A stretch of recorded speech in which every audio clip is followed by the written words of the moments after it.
Ты слушаешь Радио Мария.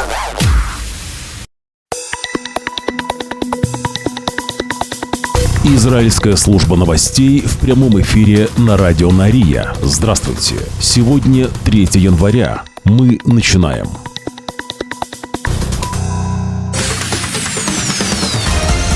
Главные новости Израиля. Слушай на Радио Мария. За последние 24 часа солдаты разведки армии обороны Израиля были вынуждены снизить приоритетность своих усилий по отслеживанию потенциальных террористов в секторе Газа. Все это для того, чтобы помешать попыткам неких активистов, которые пытаются пересечь границу Израиля сектором Газа и основать там поселение. В результате между армией обороны Израиля и некими активистами началась игра, цитирую, «в кошки-мышки», которая продолжается уже несколько часов.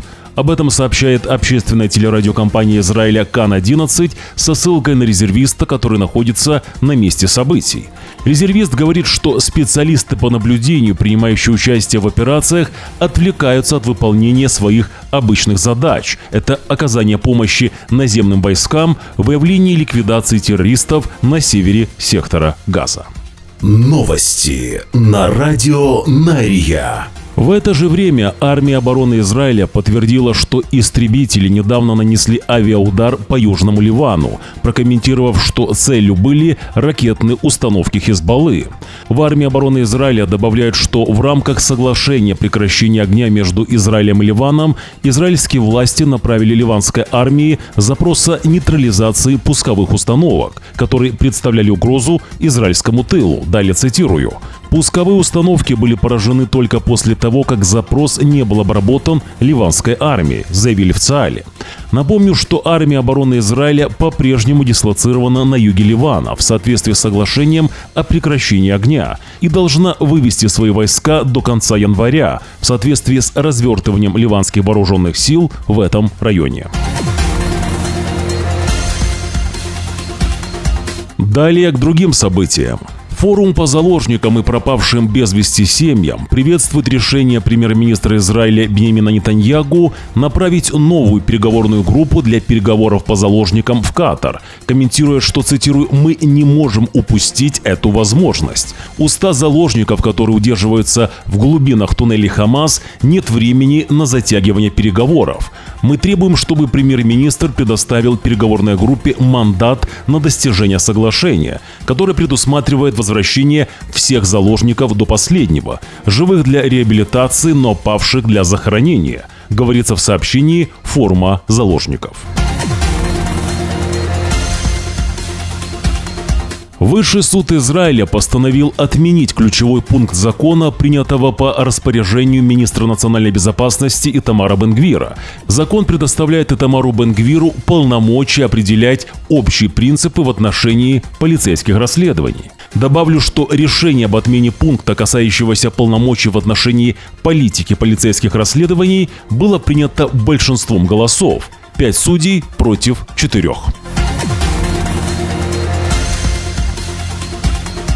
Министр юстиции Израиля Ярив Левин раскритиковал решение Высшего суда об отмене ключевого положения законодательства, представляющего министру национальной безопасности Итамару Бен-Гвиру большие полномочия в отношении полиции, обвинив суд в том, что он является, цитирую, «закрытым клубом, который игнорирует волю Кнессета». Левин настаивает на том, что это решение свидетельствует о необходимости принятия законопроекта о судебной реформе, на которой он и настаивал, чтобы предоставить правительству контроль над судебной системой. Многие понимают, что так продолжаться не может. Я надеюсь, что вся коалиция будет действовать в соответствии с неотложностью текущей ситуации и, наконец, позволит внести необходимые изменения в процесс выбора судей, заявил министр юстиции. Главные новости Израиля. В это же время министр национальной безопасности Итамар Бен-Гвир также осуждает решение Высшего суда об отмене ключевой части закона, предоставляющей ему, Бен-Гвиру, расширенные полномочия в отношении полицейских расследований, заявив, что суд, цитирую, «попирает волю избирателей». Серьезное решение Высшего суда нейтрализовать указ о полиции направлено на то, чтобы лишить меня полномочий и попытаться предоставить прокуратуре, а также юридическому советнику правительства Гали Барав-Миаре полномочия над полицией. В демократическом государстве тем, кто определяет политику для полиции, является министр. Но это, конечно, не интересует Высший суд, заявил министр национальной безопасности Итамар Бен-Гвир. Выписавшись из больницы в Иерусалиме, премьер-министр Израиля Биньямин Нетаньягу поблагодарил общественность и врачей, которые провели ему операцию на простате. Цитирую: «Я хотел бы поблагодарить многих из вас, граждан Израиля, за молитвы и поддержку, которые тронули меня и мою семью». Нетаньягу поблагодарил поименно всех врачей больницы и медсестер, весь медицинский персонал, который сделал все возможное и невозможное. Огромное спасибо, завершает премьер-министр. Врачи же Нетаньягу комментируют, что его состояние стабильное, он восстанавливается после операции. Ему еще предстоит период реабилитации и медицинское наблюдение. Новости на радио Нария. В это же время Шабак и Управление судов Израиля рекомендуют, чтобы показания премьер-министра Биньямина Нетаньягу на судебном процессе по делу о коррупции, связанном с шампанскими сигарами, по-прежнему звучали в безопасном подземном зале суда в здании окружного суда в Тель-Авиве. Их рекомендации последовали за оценкой Шабак, согласно которой обстоятельства безопасности, изначально требовавшие от Нетаньягу дачи показаний в защищенной комнате Тель-Авивского суда, не изменились. Напомню, что Нетаньягу находится под следствием в окружном суде Иерусалима, но в здании суда нет бомбоубежищ или альтернативных мер безопасности на случай ракетного залпа. Служба безопасности рекомендует Нетаньягу давать показания в подземном зале суда в Тель-Авиве. Цитирую: «Если оценка ситуации, связанной с мерами безопасности, изменится, суд будет проинформирован, ему будут запрошены соответствующие инструкции», сообщил суду юридический советник администрации судов Израиля. Служба безопасности Шабак сообщила окружному суду Иерусалима, что нет никаких препятствий для публичного раскрытия подробностей об объеме работ, проделанных Сарой Нетаньягу, женой премьер-министра Биньямина Нетаньягу, для муниципалитета Иерусалима. Суд выносит решение по запросу о свободе информации. В это же время адвокаты Сары Нетаньягу, который работает в городе педагогом-психологом, утверждают, что поскольку она находится под защитой Шабак, эти подробности не могут быть разглашены.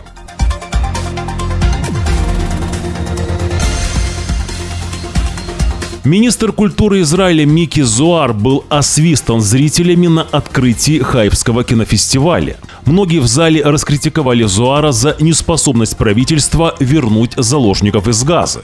Зоар просит собравшихся дать ему слово, отмечая, что свобода слова является одной из ценностей, которую воплощает кинофестиваль. Цитирую: «Я пришел сюда, хотя знал, что будут крики и протест», — говорит Зоар, добавляя, что он понимает гнев общественности. По данным же наших источников, на фестиваль ненавистники коалиции Нетаньягу завезли неких бабушек, а также желающих немного подзаработать со знанием иврита. Их задание — кричать в зале на иврите и создавать общественное мнение. Якобы даже на кинофестивале в Хайфе все против премьер-министра Биньямина Нетаньягу. תראו, ערב טוב חיפה, אני חושב שבשם העניין המרכזי של תרבות ואומנות, לתת לאנשים להתבטא זה דבר חשוב. מי שמכבד תרבות ואומנות נותן לאנשים להתבטא מעל הבמה. הוא לא חוסם את היכולת שם לדבר. אז אני מקווה שתאפשרו לי לדבר, כי אני הגעתי לפה למרות שידעתי שיהיו גם צעקות וגם מחאות, אני גם מבין את זה ומכיר את זה. הכאב של כל אזרחי ישראל הוא כאב מוצדק, ואנחנו צריכים לעשות הכל כדי להשיב את חטופינו הביתה. ואני מחויב למשימת השבת. Новости на радио Нария. Главные новости Израиля. И продолжение истории, которую мы ранее рассказывали в наших выпусках. Житель Петах-Тиквы, новый репатриант, 29-летний Александр Грановский, получил обвинение в Центральном окружном суде за выполнение миссий в интересах Ирана, которые нанесли ущерб национальной безопасности государства. Спустя несколько дней после того, как Шабак и полиция сообщили об аресте дяди Саши, его обвиняют в контактах с иностранным агентом, передаче информации врагу и дополнительных преступлениях, связанных с вандализмом и поджогами. Прокуроры просят суд продлить срок его содержания под стражей до окончания разбирательства по этому делу. Согласно обвинительному заключению, дядя Саша, он же Александр Грановский, с ноября находился в постоянном контакте с иранским агентом, получал тысячи долларов и совершал ряд деяний, включая съемку объектов безопасности, нанесение политических посланий распылением краски, поджог автомобилей и многое другое. В декабре Грановскому было поручено закупить оружие, и он снял на видео район, где живет бывший министр обороны Бенни Ганц, а также электростанции в Хадере и Тель-Авиве, отправив отснятый материал иранскому агенту. Дядю Сашу также попросили купить, а затем уничтожить армейскую форму Цаля на видео, где якобы солдаты уже даже сжигают свою форму, чтобы выступить против правительства. Кроме этого, Грановский искал людей с криминальным прошлым для совершения нападений. Он нашел и уже отправил контактные данные двух таких людей. Мужчины согласились, поскольку работали уборщиками подъездов, а мыть подъезды им было не по душе. Тут же отличная работа и хороший заработок. В обвинительном заключении говорится, что дядя Саша согласился даже изготовлять коктейли Молотова, но не смог этого сделать из-за языковых барьеров. Грановский знал, что сотрудничает с враждебным элементом, и даже предлагал идеи и требовал, чтобы агент давал ему больше и больше масштабных миссий. По данным наших служб безопасности, за последние месяцы была раскрыта серия заговоров с участием гражданских лиц, завербованных Ираном. Большинство из этих лиц – новые репатрианты из стран СНГ. Новости на радио Нария. Пропал 28-летний житель Холона Маоз Асраф. В последний раз его видели 2 января около 12 часов дня в Бат-Яме. Приметы пропавшего: рост 1,75 м, худощавое телосложение, карие глаза, темные волосы. Всех, кому что-либо известно о месте нахождения пропавшего Маоза Асрафа, просят позвонить в диспетчерскую службу полиции по номеру телефона 100. Напомню, что вернулся официальный телеграм-канал «Радио Нария». Там мы публикуем то, что не пропускает YouTube. Подпишитесь уже сейчас. Отсканируйте телефоном QR-код на своих экранах или же найдите в поиске в Telegram «Радио Нария» латинскими буквами. Как написать «Радио Нария» в поиске, сейчас вы видите на своих экранах. Также ссылку на наш телеграм-канал мы оставим в первом закрепленном комментарии под этим видео. Главные новости Израиля. 80% наших зрителей смотрят видеоверсию новостей канала «Радио Нария» без подписки. Поддержите YouTube-канал «Радио Нария». Подпишитесь на нас прямо сейчас. Также нажмите на палец вверх, если видео вам понравилось, или же на палец вниз, если видео не понравилось. Не забудьте оставить свой комментарий. Благодарность и нашим спонсорам. Их имена сейчас на ваших экранах. Израильская служба новостей желает вам мирного шаббата. Уже в воскресенье, 5 января, в 6 часов утра по Иерусалиму мы снова в прямом эфире. Вы должны знать правду. Шаббат шалом и до встречи.